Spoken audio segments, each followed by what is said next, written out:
Thanks, Susan. The former U.S. National Security Agency contractor Edward Snowden is speaking out again, this time in a televised Christmas message released to the British public. As you can imagine, he had plenty to say about spying and privacy. CCTV's Jim Spellman joins me now with more on Snowden's message. Jim? It was a Christmas message of a different sort on British television Wednesday as Edward Snowden competed with the Queen for viewers' attentions. On the same day, the British watched the Queen give her traditional Christmas speech. When families and friends come together at Christmas, it's often a time for happy memories and reminiscing. A less traditional message also aired on British television.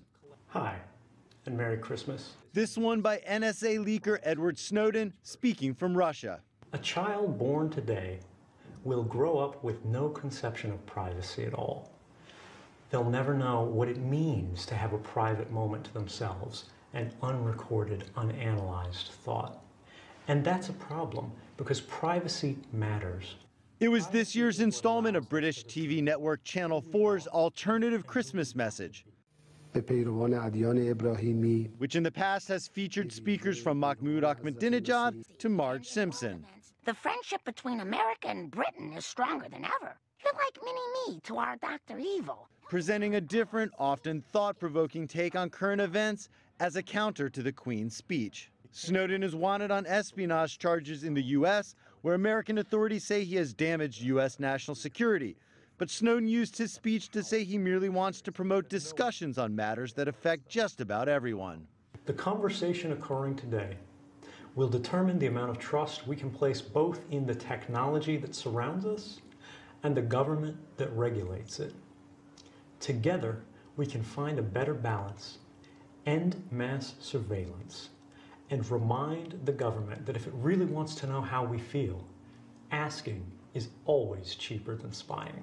The address comes just a few days after Snowden sat down for 14 hours of interviews with Washington Post reporter Barton Gellman, during which he claimed he already accomplished what he set out to do. What he means by mission accomplished is he wanted the public to know what was being done in its name and what was being done to it in terms of surveillance.